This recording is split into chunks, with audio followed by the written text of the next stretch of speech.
जय माता की। आइए आपका फिर से स्वागत है आपके अपने चैनल आचार्य पंडित अजय शर्मा में।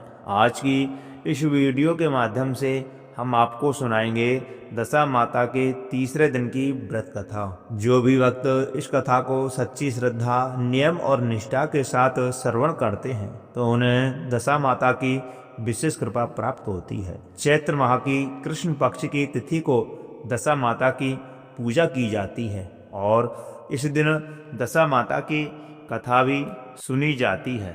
दशा माता की पूजा और कथा सुनने से भक्तों के सभी दुख कष्ट दूर होते हैं और सुख समृद्धि और ख्याति प्राप्त होती है।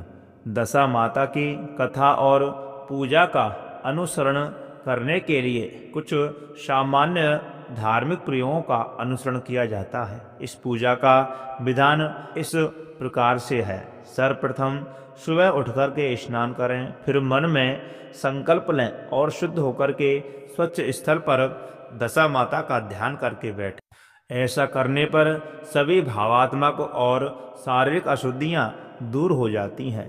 पूजा स्थल को ध्यान से सजाना चाहिए। यह स्थल शुद्धता और पवित्रता से तैयार किया जाना चाहिए। मूर्ति, प्रतिमा या चित्र आदि को दशा माता के रूप में स्थापित करना चाहिए।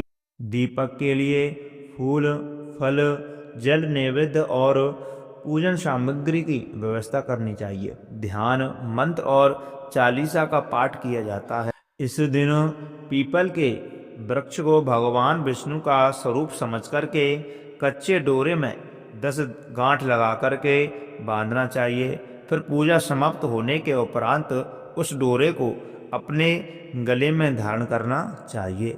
ऐसा करने से दशा माता का आशीर्वाद सभी सुहागिन माता बहनों को प्राप्त होता है। डोरी को पीपल के पेड़ की परिक्रमा करते हुए बांधते हुए भगवान विष्णु के नाम मंत्रों का जाप करना चाहिए। भगवान विष्णु का स्मरण करना चाहिए। पूजा समाप्त करने के उपरांत दशा माता की कथा अवश्य सुननी चाहिए।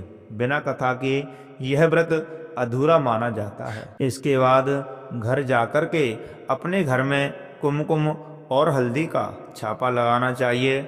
इस व्रत का कभी उद्यापन नहीं होता है। यह व्रत जीवन भर धारण किया जाता है।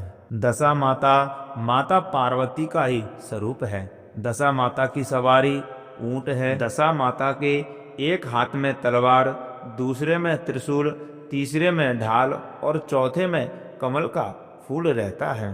दशा माता की कथा सुनने एवं पूजन करने से दुखों और परेशानियों का नाश होता है और शक्ति, सौभाग्य, सुख, समृद्धि और समृद्ध जीवन की प्राप्ति होती है। यह आराधना और पूजन उनकी कृपा और आशीर्वाद को प्राप्त करने के लिए किया जाता है। तो प्रिय भक्तजनों, ये रही दशा माता के पूजन एवं महत्व की संपूर्ण जानकारी। तो आइए अब आप सुनेंगे दशा माता के तीसरे दिन सुनी जाने वाली व्रत कथा। एक सास बहू थी।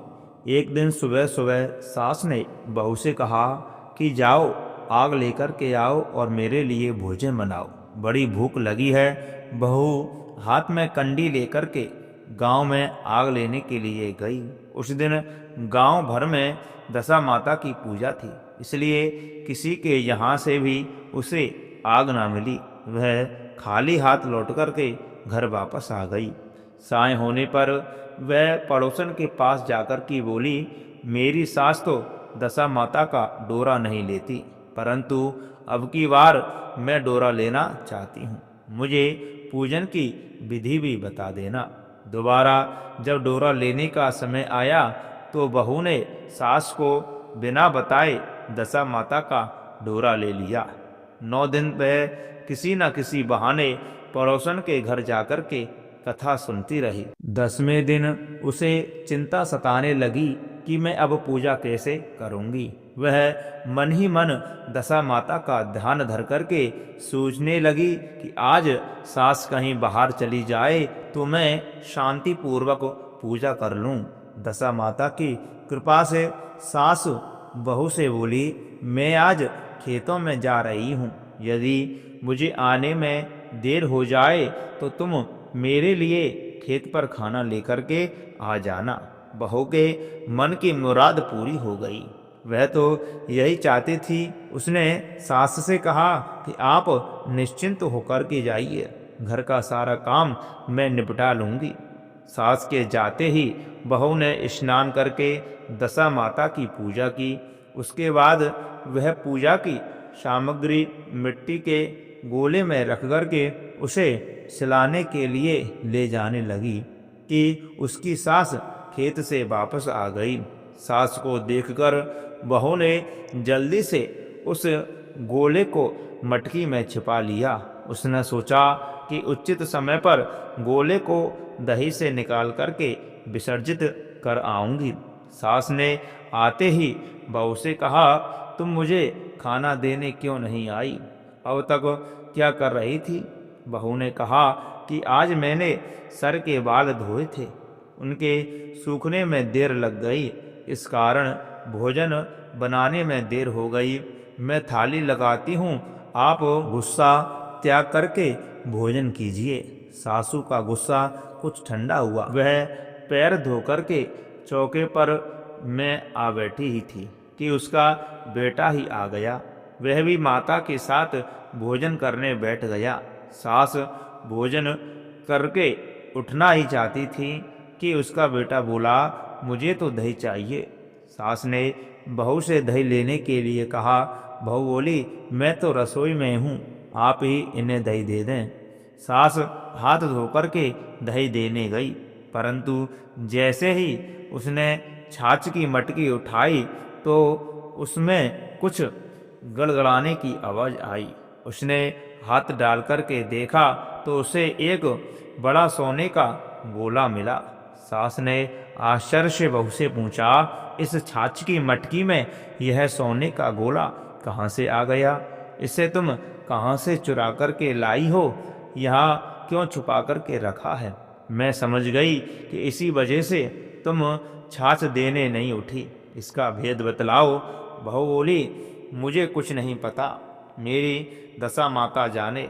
मैंने आपको बताए बिना दशा माता का डोरा लिया था और उनकी पूजा की थी। आपके आ जाने के कारण मैं डोरे को विसर्जित करने नहीं जा सकी।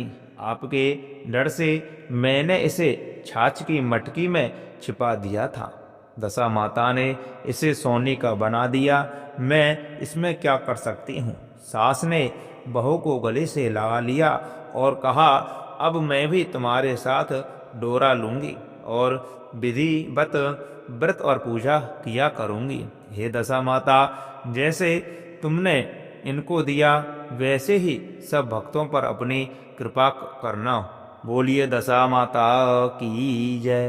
प्रिय भक्तजनों, ये रही दशा माता की तीसरे दिन सुनी जाने वाली व्रत कथा। जो भी इस कथा को सच्ची श्रद्धा, नियम और निष्ठा के साथ श्रवण करते हैं, सुनते हैं, तो उन्हें दशा माता की विशेष कृपा प्राप्त होती है। उनके जीवन में हमेशा खुशहाली बनी रहती है, उनके घर में हमेशा बरकत बनी रहती है। तो प्रिय भक्तजनों, मैं आशा करता हूँ इस कथा को ज़्यादा से ज़्यादा शेयर करें, ज़्यादा से ज़्यादा लाइक करें। चैनल को सब्सक्राइब करना बिल्कुल भी ना भूलें। कमेंट बॉक्स में दशा माता की जय अवश्य लिखें।